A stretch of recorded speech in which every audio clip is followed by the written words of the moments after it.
Other Week 12 takeaways. Let's just go all across the country here. Let's start in Tuscaloosa, Alabama. Man, we call this one. Not that there was much doubt about who was going to win the game, but Bama 63-3. You may think, well, what's so magical about calling this? No, it's not the final. It was the manner with which they were going to go about their business. See, you got to know Nick Saban.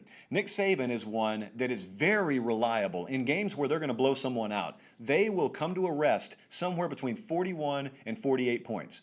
Virtually every time. I can't tell you how many times they've scored 41 or 42 points. They always do.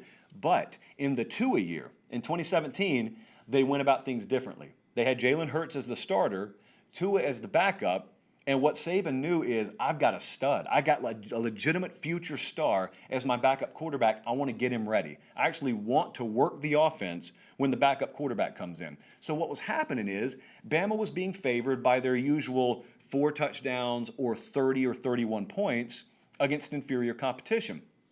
And they kept blowing away the spread. They would cover the spread by 20 plus points because what they were doing was they were putting a guy who was too good on the field to just suck the life out of the offense. And so they were scoring 55, 62, 63 points instead of their usual 41 or 42. That's where they are right now. Bryce Young is the future star. And coming out of a 2-week hiatus and knowing they had a couple of young running backs they wanted to give good looks here in McClellan and Roydell Williams, I highly suspected 29 was too low a number. It was 31. It came down to 29. So we thought they were going to fly past that, and they did. The final score is 63-3. Notice the defense here. Kentucky's not the best barometer in the world, I'll grant you that. That defense, very porous at the beginning of the year, gave up 1 first down in the second half. That's not bad. They got Auburn coming up next. As I said, that's in Tuscaloosa. They open as a 24-point favorite. Someone, and I'll give him credit, not by name, someone called that out and said, oh man, that's way too big a number. In fact, I think Auburn's going to win the game outright. And I did what I usually do. I didn't argue about it. I just said, do you want to bet on it? He said, yes. I said, come to the DMs. He came into the DMs. He said, I absolutely will bet on this. And I said, all right, you're taking Auburn straight up. I'm taking Bama straight up. He said, yep. He arranged it, even offered to Venmo me the money early. I don't advise that, by the way. So I will give this man credit, because he actually backed up the words that were coming out of his mouth. Most people don't in that kind of situation. All right, let's move it on. Oklahoma 41, Oklahoma State 13. Classic example of clicking a couple of months later than you wanted to. But Oklahoma, make no mistake about it, has clicked now. Oklahoma State, here were some padlock stats. Hey, maybe it's an endangered species, but at least it existed yesterday. Had I told you Friday, Oklahoma State's going to be held to 2.8 yards per carry, and they're going to go 3 of 14 on third down, you probably would have felt pretty good about the Sooners. And that's ball game. I mean, as long as Oklahoma's not turning the ball over all over the place, which they've been known to do at times this year, but as long as they're not, those numbers right there, holding Cowboys under 3 yards per carry, and 3 of 14 on third down, that alone was going to be good enough. And Spencer Rattler did not turn the ball over. 17 of 24, 301 passing yards, 4 touchdowns, 0 interceptions. And for a lot of folks who have made the observation this year, we talked about it from time to time, about the inverse styles of play, conference to conference, relative to history. Neither team in this game, I want to just reframe it. This is the Big 12, big-time game in the Big 12. Oklahoma State versus Oklahoma. Neither team in this game ran 70 plays. I'll grant you, I don't have a chart of total plays over here. I don't think that happens very often in this matchup or any matchup in the Big 12. Maybe TCU games, but Iowa State, yeah. But not this game, not with Oklahoma. Big 12 title favorite now, by the way, Oklahoma Sooners. Overwhelming Big 12 title favorite. So they're back in the mix for that. Oklahoma State needs some things to happen to stay in the mix, but it is my Iowa State Cyclones and Oklahoma currently the overwhelming favorites to match up in that game. How about Michigan? Big win. Michigan's a football school again, guys. 48-42, triple overtime win over Rutgers. Again, I want to emphasize in the sport of football. I would love to have had a live polling feature in this game. I would love to have had a 500 Michigan fan sample size. And I would love to have known, because I had some of you, very unscientific, but I had some of you hit me up on the iJosh as it got later in this game yesterday, and then as things got into overtime, there were Michigan folks out there, I don't think they were the only ones, who were pulling for the loss. Sounds very counterintuitive, but I know where your head was at. You think beating Rutgers does nothing for us. All it does is potentially prolong the inevitable. And so a lot of you wanted a loss. My Jim Harbaugh opinion is unchanged here. I want to be perfectly clear. It's not me telling you I think he's the right guy for the job and I think he'll get everything turned. I'm not the one telling you that. I am fairly indifferent on this right now because they're doing really good in recruiting. Now, you may say, what in the world does all the talent in the world mean if we can't develop it, put it in the right place, yada, yada, yada. I hear you. But what I'm saying is, if you had a truly dead-in-the-water program, recruiting would be dead too. It's not. So I'm indifferent on this. When I tell you I don't think Harbaugh's going anywhere, it's because people around the program don't think he's going anywhere. I don't know if that would have changed with a loss last night, but that's the point. They didn't lose. So, I mean, and they may have found a quarterback. Thought it was going to be Joe Milton. Turns out it may be Cade McNamara. He was 27 of 36, 4 touchdowns, no interceptions last night. He didn't start, by the way. So, hello. Now we move forward in the season. What can you make of it? Penn State and Michigan play this Saturday. And that game is going to be at noon, but it's going to be pretty high profile. They're putting it on ABC. So this game will not be pay-per-view. You won't need someone over the age of 18 with a credit card to go buy it for you.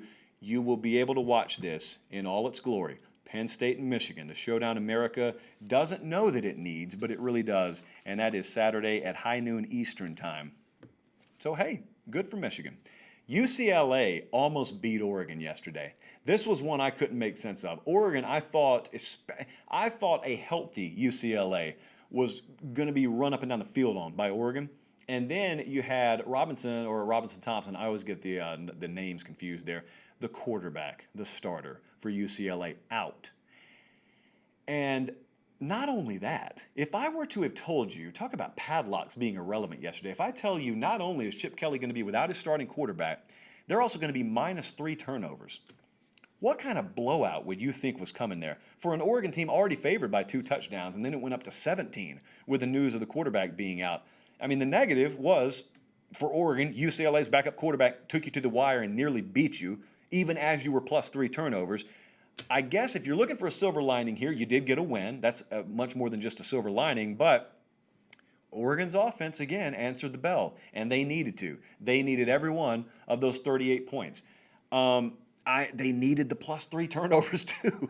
I'm not really sure. I was very, very confident in watching how they came from behind against Washington State. I was confident in that. But there are aspects of their defense that look very much lost. Here's the other silver lining. It may be independent. It may be a case-by-case deal. But right now, Oregon's problems are the same problems that you've seen Alabama have at certain times this year. Ohio State currently has. Clemson's had them. Notre Dame hasn't had them, but Notre Dame may be a little more limited offensively than some of those other teams. So the question is not, are they currently struggling defensively? Answer, unequivocally, yes, they are. Are they able to set themselves on the same kind of trajectory that Alabama has? Florida, for that matter, has been in that situation. And none of those teams, at least Florida, has not gotten themselves to elite status. I mean, they're still struggling defensively, but the offensive product is plenty good enough to give you some leeway. How good can Oregon become? How much can they rectify things on that side of the ball? Because they're suffering some pretty devastating injuries over there, too, that those other teams may not necessarily be struggling from. And their roster, while improving year over year, is not to the level that some of those truly elite teams are. So keep an eye on that. Northwestern is 5-0. Northwestern, I didn't see the AP today. I have looked at it twice this year. I assume they're ranked highly, though. Northwestern beat Wisconsin 17-7 yesterday. And defense got after it. I mean, they had 3 sacks. They had 7 tackles for loss. They forced 5 Wisconsin turnovers. You know, in the early portion of the season, when you saw Graham Mertz throwing the ball all over the place, and you asked Paul Chryst, he may be changing his style there. He has. When you have a coach, Paul Chryst, Kirby Smart, whoever it may be, when they are resistant to changing their offensive philosophy, here's why. They turned the ball over 5 times yesterday. That's why. Okay, in the past, when he's just handling Jonathan Taylor or whoever it was, whichever All-American pair of tailbacks he has, you don't really have to worry about that so much. Now, you may not win a national championship that way, but you're also never going to turn the ball over 5 times and lose to Northwestern 17-7 that way. That's why they're resistant. Because in your mind, you may picture what it's like when it works. But in their mind, they say, okay, I'm not going to have that kind of production 12 times out of 12. maybe 9 or 8 times out of 12. But they're going to be 3 or 4 games a year where we don't click. And if the worst were to happen, we can't make up for it. So that's what happened. So now 5-0, there's Northwestern. They're in the driver's seat in their division to go to the Big Ten championship game. They have Michigan State, Minnesota, and Illinois still to come. They could be unbeaten when they play Ohio State, because in all likelihood that's who they would play in the Big Ten championship game. I had someone earlier today say, you better talk about Northwestern tonight. Talking about Northwestern. I got to give old Barton Simmons credit too. Barton has been beating the Northwestern drum for the better part of a year now. I mean, he was all over him in the spring and summer, and everyone else was talking about COVID, and Barton was talking about Northwestern football. Seemed weird at the time, but hats off to him, and hats off to Pat Fitzgerald and Northwestern. LSU squeaked by Arkansas yesterday, 27-24. More inexplicable victimization of Arkansas by the SEC. This time it was just the officials. But be that as it may, LSU did get a win, and it was very clear at some point this week in the team meetings, Ed Orgeron and his brain trust down there looked around, and they figured out, all right, Bo Pelini, here's a concept. If we never have our defense on the field, he can't hurt us that much. And so what they did is they came into the Arkansas game, and they had a very simple strategy. Never let the defense get on the field. And it pretty much worked. Time of possession in this game was 41 minutes and 43 seconds for LSU, 18 minutes and 17 seconds for Arkansas. 91 plays to 53 plays. That was the time of possession. That was the critical factor edge yesterday. And so LSU, you get all that. You have those sizable edges, and it's 27-24. That's the final. They covered, though, so I can say that about LSU. They covered. That would have been a bad one for them to drop. Arkansas is still very much exceeding expectation. LSU gets Texas A&M this week. A&M's favored by 12 to 12.5, I think, just to open. I hadn't looked at it in about an hour. A&M's going to want that one pretty bad. I know that's a spoiler alert to end all spoiler alerts, but A&M's going to want that one pretty bad. There are a lot of these games where LSU was favored. I think they were favored against Arkansas by 41 last year, and they were a 1-point favorite, I think, yesterday. It was bouncing around. That line crossed 0 a couple of times. And then lastly, I wanted to talk about USC beating Utah 33-17. Was going to hand this game out, but I didn't. I was going to hand out Utah, so I'm glad I didn't. We had a heads up pretty early in the week. There were some COVID situations behind the scenes with Utah's quarterback room, and that turned out to be the case. But Jake Bentley ended up not being the starter regardless. Cam Rising was. Utah was -3 turnovers. Here it was Utah's first game of the year, Southern Cal's third game. And now, as I said with Auburn, kind of an anonymous 5-2 team, USC's 3-0. And not only that, I mean, with Oregon looking very suspect right now, I mean, you got to ask the question, as I said last week with Southern Cal, are they just buying time until they eventually get smashed? Or are they living on borrowed time? Well, I mean, so far they're 3-0, and they're not playing that long a season out there. So it was just assumed, oh, this year is going to be a death blow for Clay Helton. Well, they better start losing quick, or it's not going to be anything along those lines. In fact, all it is right now is a season where they're the favorites to win their division and go play for a conference championship. So that was a quick trip around America yesterday. It was a really underrated, entertaining week of college football. Learned a whole lot, and it set some things up. That's the important part. A lot of stuff has been set up now for this week. This is a critical week. It's a rivalry week in some cases. I'm not talking about South Carolina tonight, but believe you me, we will be updating you on South Carolina. I talked to someone pretty close to that coaching search Friday night, for about an hour, and think they want to move this week. Can't tell you definitively they will. I think they want to move this week. So bears very, very close watching.